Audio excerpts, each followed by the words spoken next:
I didn't go to Vegas to party. Well, what'd you go there for? Gamble? That's none of your business. Oh, yes, it is. That'll be a $50, $100 assessment for impertinence. Now, you want to get cute with me? You want to tell me the truth? you being real cute. That's another $100 assessment. Come on, man. I suggest you stop before I bust you badly, son. You ain't gonna bust Don't nothing. disappoint your mother. Talking to. Oh, you want to be like that? Bring the witness in. Yeah, bring a witness.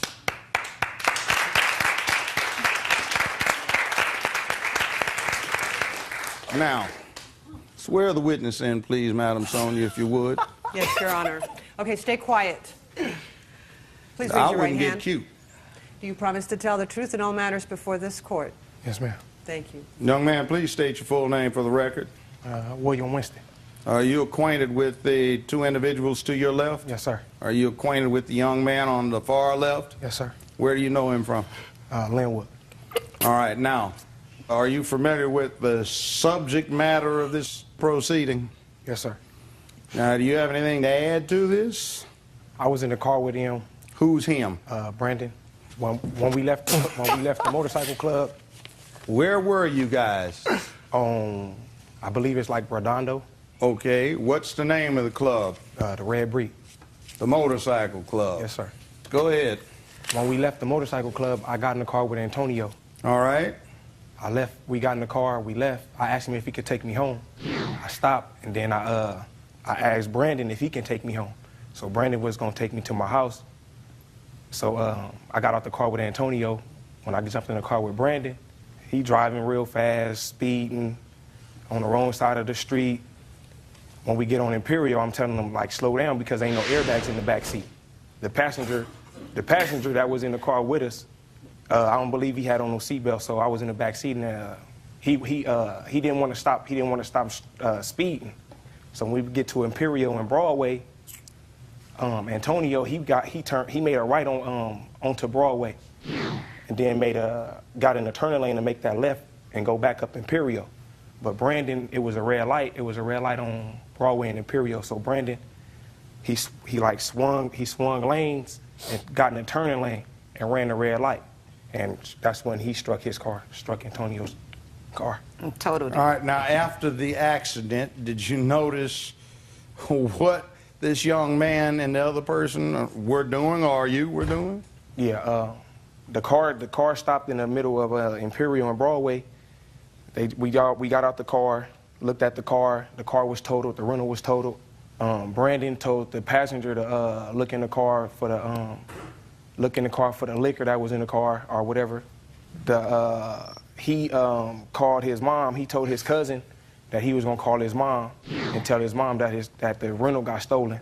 But then we was thinking, like, why you gonna tell your mama that your rental got stolen and your fingerprints was the last ones on the car? So one of his friends pulled up. He jumped in the car with his friend, told his mama the little situation, and I guess that's how they made the police report about the stolen car. But the whole time the car wasn't stolen. We'll be back with more Judge Joe Brown. Seem to have a considerable history with rental vehicles that you've wrecked. Excuse me, sir. May I speak? Oh, you might clear it up? Sir, what doesn't make sense to me is this. If there was an accident that occurred, why weren't the police notified? They were. When? I have the report right here. That's the report you made. No, not at all. My report was made the night we were questioning, the night in question. You don't want to hear what I'm talking about. Yeah, well, how is it that you were at the same club they were at, the vehicle your mother rented got ripped off from that club, and it just happened to strike them? I have no clue. Because you're lying. I'm not lying about anything. Son, you're lying. I have all my You're lying. You don't want to listen to it. You're lying. Don't try to break this out by trying to put this on. Be quiet. Say my case. You're not going to do that. Now, you keep it up. Let me get my point across. You keep it up. You don't have a point because the deeper you get into it, the more you get deep into a perjury charge. It's not fair. You won't be walking too far without a warrant for your arrest. There's also an ongoing investigation for a felony hit and run, and we've got enough to bust you right here. That's not right, though. Just be fair. That's all I'm It's asking. not your line. That's all Be I'm a asking. man. I am a man. Oh, you're not. You got your hands in your pockets. Yeah, with my body thumbs out, language. which You know mean what I'm that open to means? You know what that conversation. I means? know what my Excuse body me. language is saying. I will enlighten you and banish some of your ignorance. Now, your mother I'm deals with uncomfortable. probationers, parolees, and she's listening to you, and she's not even looking at you because she's she has listening no to need your to. tone. She can sit down. You And can by talk the to way, me. been having problems before. Your mother is disappointed with you. You're 24. My mother How old are you? disappointed with me. 24 years old. You ought to What be is that? doing something.